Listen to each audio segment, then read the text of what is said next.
역사의 주관자 되신 하나님, 이 나라를 주님께 부탁드립니다.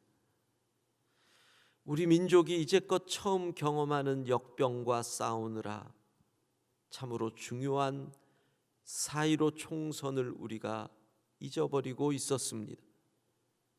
이제껏 이 나라의 정치와 국회의원들을 볼 때마다 답답한 마음을 금할 길이 없었습니다.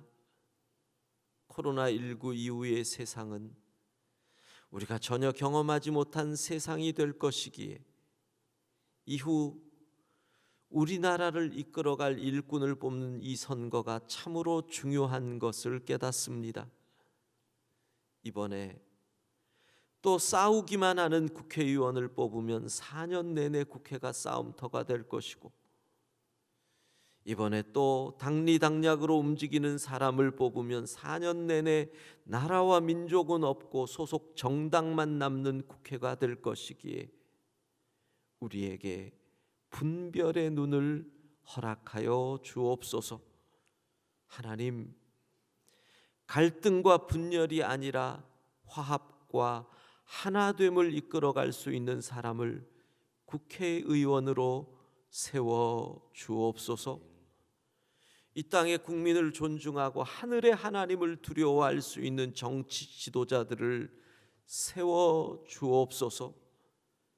하나님, 백성의 아픔을 느끼고 마음을 알 수 있는 시력과 청력을 가진 사람들, 세계 정치의 흐름을 이해할 수 있는 지혜를 가진 사람들, 앞으로 바뀔 세상의 경제가 어떻게 흘러갈지를 읽을 수 있는 탁월한 판단력을 가진 사람들, 백성들을 위해 무엇을 해야 할 것인지를 아는 긍휼의 마음을 가진 사람들이 이번 국회의원이 되게 하옵소서. 하나님, 바라옵기는 절반이라도 이런 사람들이 국회의원이 되게 하옵소서. 대한민국 국민으로서 사랑하는 우리 조국을 위해 지역과 혈연, 학연이 아닌 하나님의 마음으로 투표할 수 있게 하옵소서. 30일 동안 우리가 새벽을 깨우며 주의 말씀을 기대합니다. 오늘도 우리에게 말씀하여 주시고 말씀을 듣는 중에 계속 새벽을 깨우며 기도하겠습니다라는 결단의 고백이 저절로 입에서 나오게 하여 주옵소서. 3월 31일 사순절 30일 새벽기도 20일째 날 하루를 이렇게 시작합니다. 우리의 피할 곳이 되신 하나님, 주의 이름을 생각하셔서 우리를 인도하시고 우리의 발을 넓은 곳에 세우시는 그 하나님을 오늘도 체험하게 하여 주옵소서. 우리를 사랑하시되 끝까지 사랑하시는 예수님의 이름으로 기도합니다. 아멘.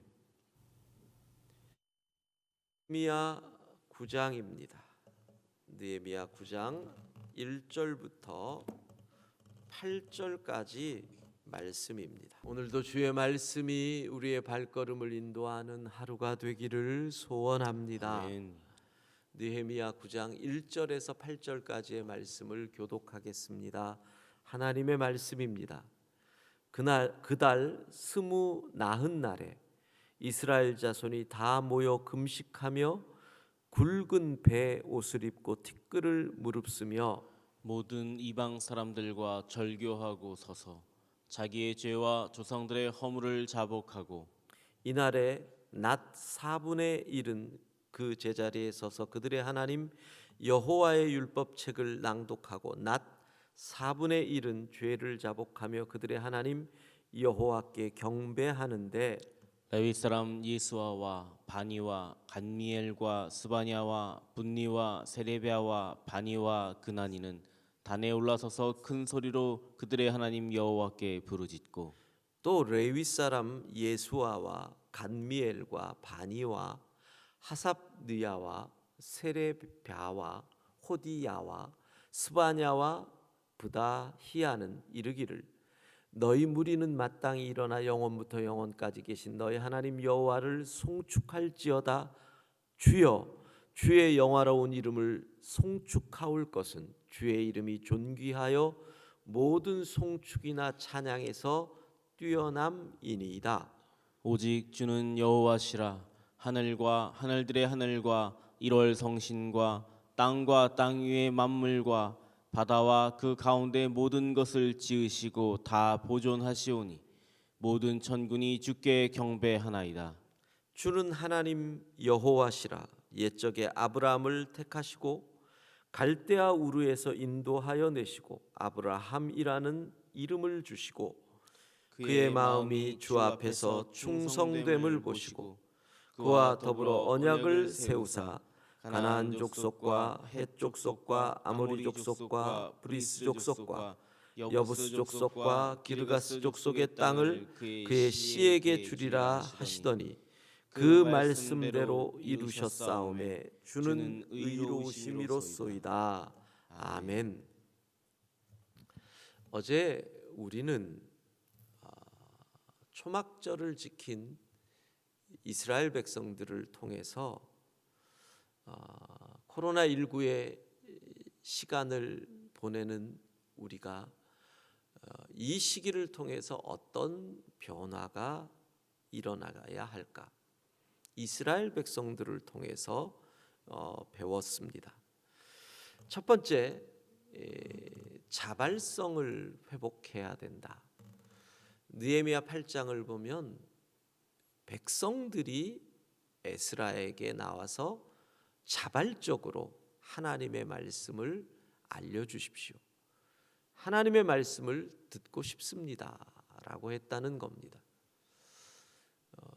많은 분들이 교회의 봉사의 시간이 오래가면서 피곤하다, 쉬고 싶다, 열정보다는 의무로 한다 이런 말들을 하셨는데 이제 우리가 한 달 넘게 타의적이지만 쉼의 시간을 갖고 있습니다.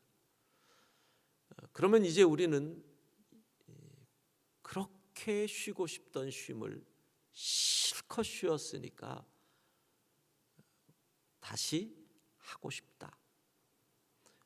하나님 하고 싶습니다. 무엇 할 게 없나요? 자발성을 회복하고 나와야 한다라는 거죠. 두 번째로 느헤미야 8장에 가장 많이 나온 단어 모두, 다, 모든 백성, 뭇백성, 그러니까 모두가 다 한 마음이 되었다라는 겁니다. 그 한 마음이 되는데 초막절이 주는 의미가 크지요. 나뭇가지로 얼기설기 집을 짓습니다. 그리고 그 집에 빈부 귀천할 것 없이 고관들도 총독들도 그 집에 들어갑니다. 초막은 1등실, 2등실이 없습니다. 그래서 그들은 그 집에서 뻥 뚫린 하늘을 보면서 시간을 보내는 거죠. 우리 모두는 똑같다. 하나됨을 느끼는 기간인 것입니다. 여러분, 이번에 느끼지 않았나요? 이 전염병은 신분을 가리지 않고 오더라는 겁니다. 우리 모두가 뭐 그렇게 잘난 것 같아도 이 역병 앞에서 인간의 연약함을 발견하는 거죠. 우리가 모두가 하나님 앞에서 하나다. 하나님 앞에서 우리는 하나님의 은혜가 필요한 백성이다. 이것을 깨닫고 한 마음을 회복하는 시간이 되어야 합니다. 세 번째, 제사 중심의 신앙이 말씀 중심의 신앙으로 변화되었다. 사실 생각해 보면 우리가 얼마나 건물 중심의 신앙이었습니다. 그리고 날 중심의 신앙이었습니다. 그런데 이 건물에 오지도 못합니다. 날을 예전같이 지키지 못합니다. 사람 중심의 신앙이었고 관계 중심의 신앙이었습니다. 그런데 이번 기회를 통해서 이게 아니구나. 말씀 중심으로, 하나님 중심으로 돌아가야 한다. 그렇다면 이 코로나19의 시대는 우리에게 정말 신앙의 기본으로 돌아가게 하는 축복의 시간이라는 겁니다.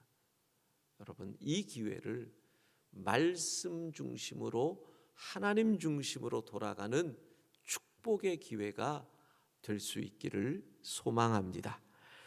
자, 느헤미야 9장입니다. 이렇게 시작되죠. 그달 스무 나흔 날에, 그달 7월이에요.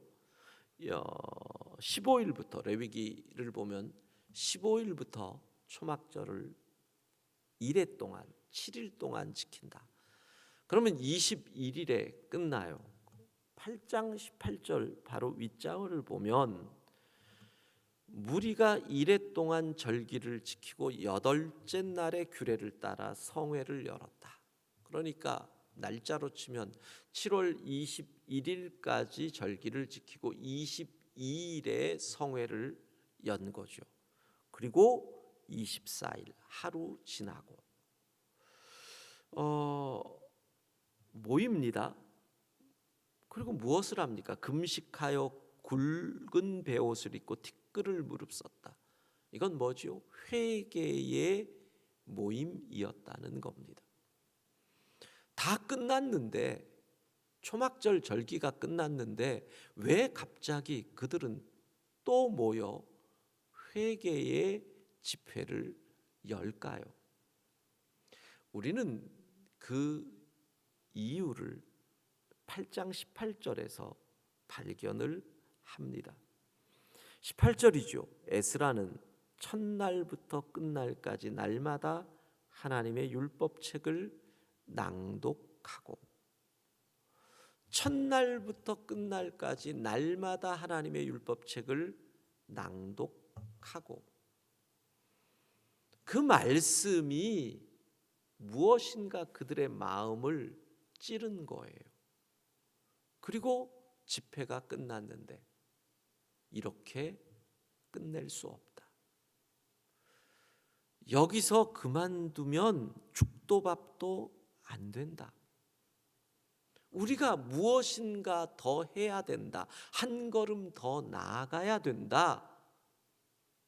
그리고 그들이 다시 모여서 하나님의 말씀이 건드린 부분을 가지고 제2차 집회가 시작된다는 겁니다. 여러분, 저는 이 기간을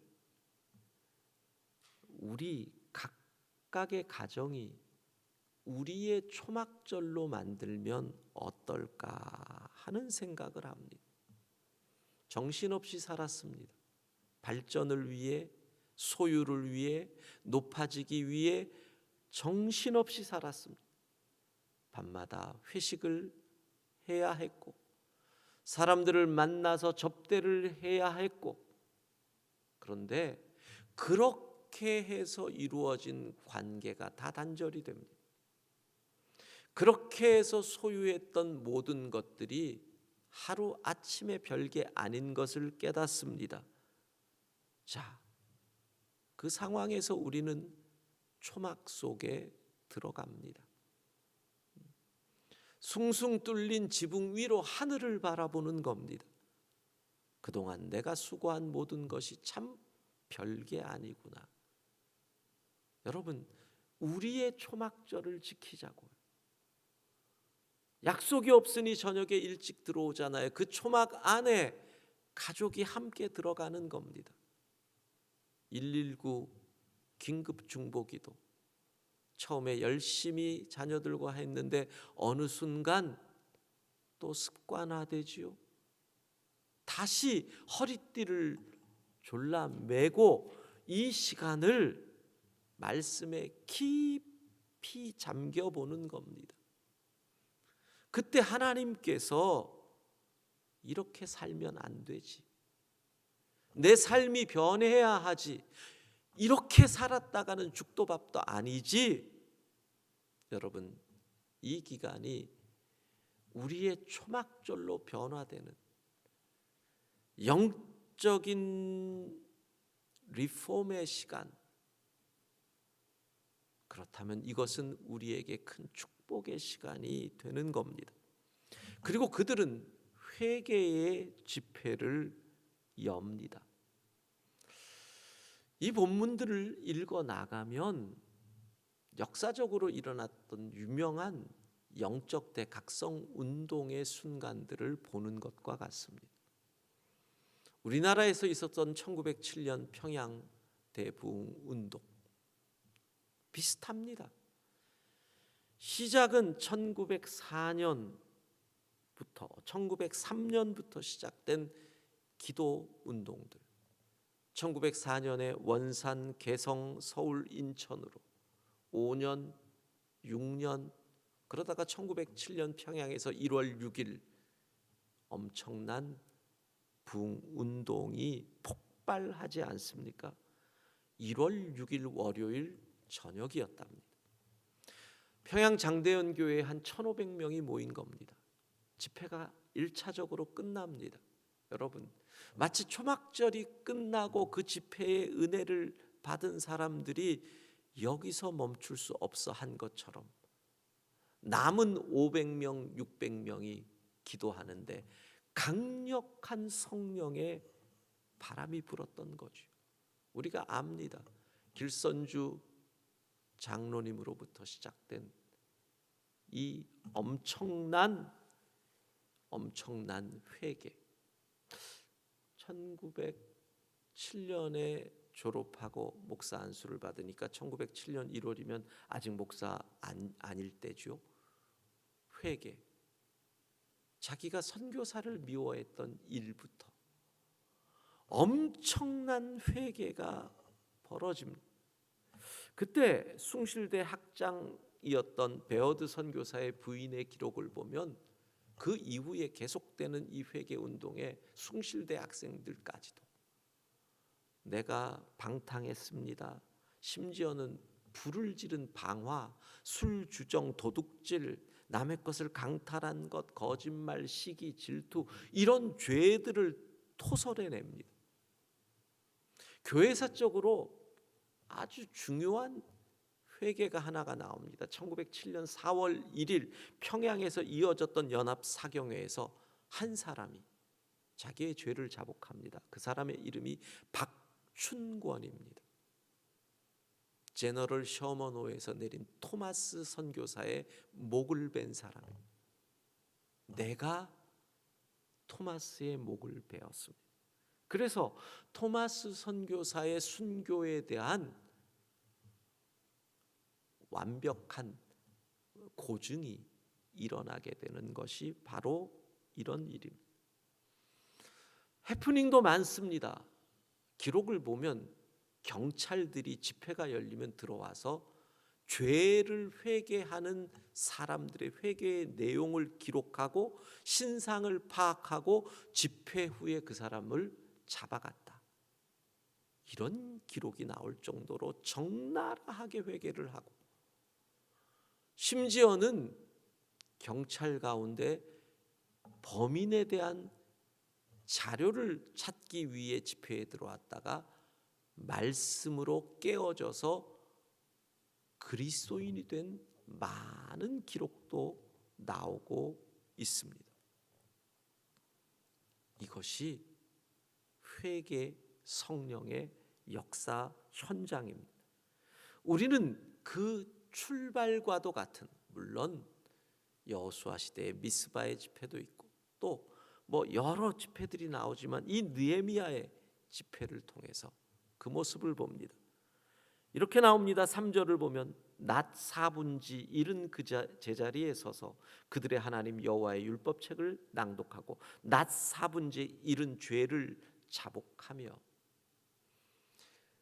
우리나라 초기에 이 사경회의 일정을 보면은요, 오전 1시간 기도회, 2시간 성경 공부, 오후에 1시간 성경 공부, 그리고 1시간은 토론회, 공청회 비슷하게 모인 사람들이요, 한 주제를 가지고 그리스도인들의 삶에 대한 공개 토론회를 합니다. 예를 들면 조혼 풍습, 일찍 결혼하는 10살, 12살 이럴 때 결혼했던 이 풍습을 그리스도인들은 어떻게 해야 됩니까? 그리스도인의 순결은 어떻게 살아야 됩니까? 흡연, 담배를 피우는 거 어떻게 해야 됩니까? 이런 실질적인 것을 갖고 토론회가 이루어집니다. 말씀이 삶으로 이어져야, 회개는 언제나 삶으로 이어져야 되니까요. 그리고 그 다음에 축호 전도를 나갑니다. 다 전도하러 나갑니다. 저녁에 돌아와서 저녁 집회가 또 열립니다. 이렇게 사경회를 일주일을 해나간, 이것이 우리의 믿음의 선조들이었고 바로 느헤미야서에 나오는 사경회 모습입니다. 4분지 1, 3시간은 말씀을 읽었고 하루에 12시간을 낮으로 봤으니까 3시간은 죄를 자복하는 일들을 벌입니다. 여러분, 하나님의 말씀이 임하면 언제나 우리는 어떻게 하지? 이 죄를 봅니다. 나의 죄의 무게 앞에서 그 다음에 방법은 뭡니까? 하나님의 은혜밖에 없으니까 은혜 앞으로 나아갑니다. 그게 바로 오늘부터 시작되는 9장에 나오는 기도입니다. 느헤미야에 나오는 이 기도가 바로 그겁니다. 죄 앞에서 하늘의 하나님의 은혜 앞으로 나아가고 그 속에서 모든 죄를 자복하고 다시 새로운 삶으로 출발하는 겁니다. 사랑하는 여러분, 초막 안에 누워 있으면 아무것도 없습니다. 뭐가 있겠습니까? 그동안에 수고한 것도 없고 소유도 없고 빈부 귀천도 없습니다. 계급도 없습니다. 그리고 주님만 바라보는 겁니다. 이 시기가 우리의 영적 초막절이 될 수 있기를 소망합니다.